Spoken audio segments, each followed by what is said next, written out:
What if I told you that one of the most feared and respected men in South Africa, General Khumalo, didn't just collapse before his testimony. He was silenced. Not by fear, not by power, but by poison. Just hours before he was set to walk into the Madlanga Commission, a public hearing that promised to expose the hidden machinery behind government corruption, the general's body gave in. His lips turned pale. His breath slowed. His voice, the one that had promised to shatter the silence, was gone. Witnesses say he looked calm that morning. Focused. Determined. He even told a colleague, by tonight, South Africa will know the truth. But that night never came. And here's where it gets darker.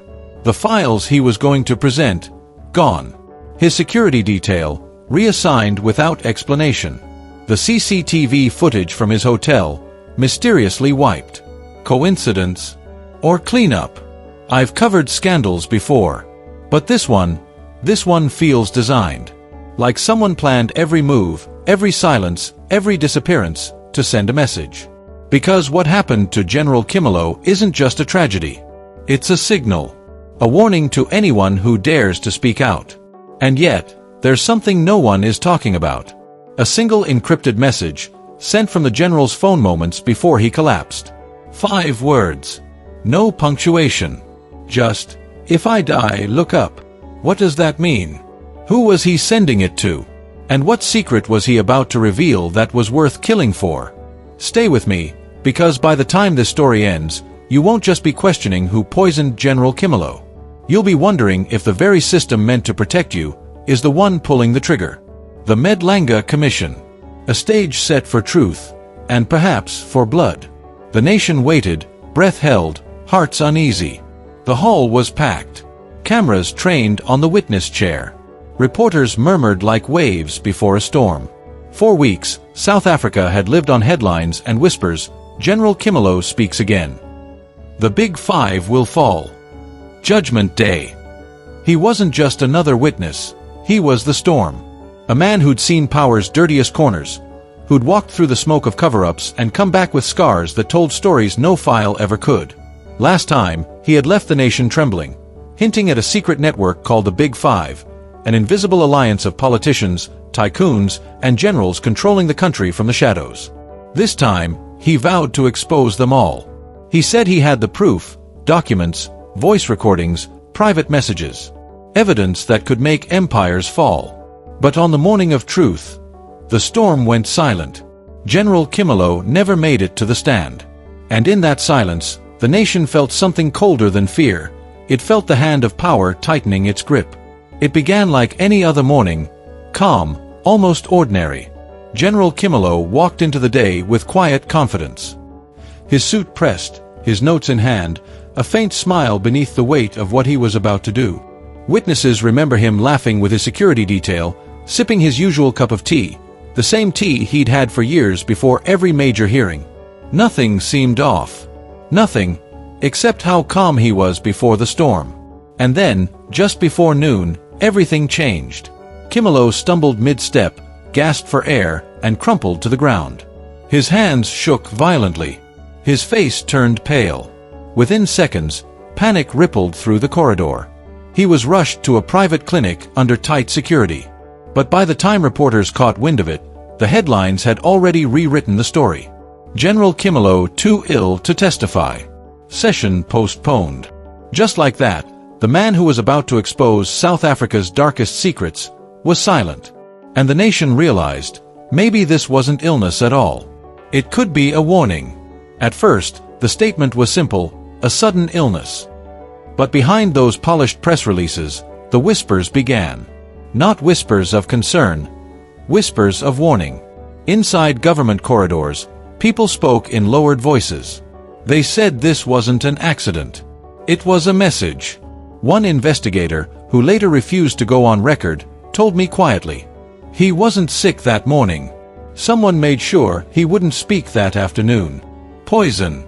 That's the word haunting the halls of power. A weapon not meant to kill, but to silence. Fast, precise, invisible. And in that silence, the truth screamed louder than ever. We've seen this before, haven't we? Every time someone steps too close to the truth, they vanish. They resign. They fall ill. And the investigation quietly dies before it even breathes. Whistleblowers fade from sight. Journalists receive anonymous calls. Files disappear into ongoing reviews. Coincidence? Or a choreography of fear? Because South Africa has read this script too many times, and General Khumalo may just be its newest chapter. The Madlanga Commission hall that day felt like a graveyard. The chair meant for Khumalo, empty. The microphone, untouched. Reporters stared at that vacant space, and for the first time, silence became the loudest sound in the room. Without Khumalo, the commission lost its heart. The nation's hope for accountability, gone in a heartbeat. And the people could feel it. What was he going to say that frightened them so much? Those close to him claim he was ready to expose the Big Five, a secret alliance stretching from the underworld to the upper ranks. Money laundering, weapons smuggling, political payoffs that crossed borders and bank accounts. He had the files, the recordings, the evidence. But now, it's all under review. And we both know what that means. It's gone. Days turned into silence. No footage. No statements. No trace of Khumalo's voice. His family stopped speaking. His lawyers vanished from sight. And the government, they simply moved on. But the people didn't. Because everyone felt that heavy, invisible fear in the air. The kind that tells you something dark just happened, and no one dares name it.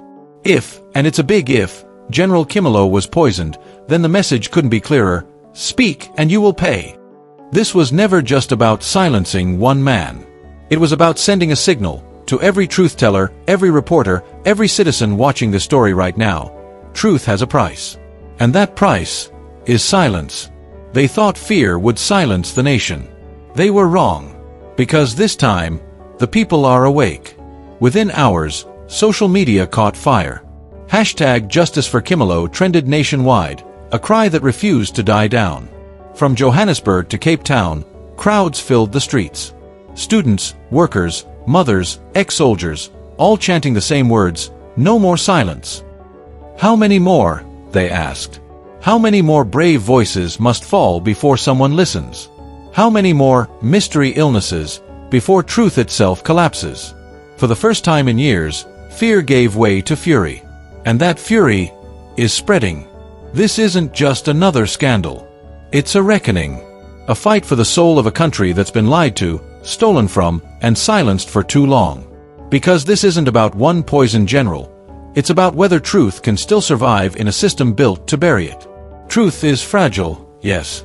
But silence is lethal. And right now, silence is winning. Unless the people refuse to let it. Tonight, General Khumalo lies in a guarded hospital room. His condition, unknown. Some say he's recovering. Others whisper he's a shadow of the man he was. But one thing is clear. This story isn't over. If he survives, and dares to speak, his voice could ignite a fire the establishment cannot contain. And if he doesn't, then his silence will haunt those who silenced him. Because truth doesn't die. It waits. So I'll end this not as a journalist, but as a citizen. If truth now needs protection, then we are its guards. Stay awake. Stay alert. And keep asking the question they fear most: who profits from the silence? Because truth can be delayed, hidden, buried, but it cannot be destroyed. And when it finally rises, it won't just expose the guilty. It will expose the empire that shielded them. And on that day, South Africa will never be the same again.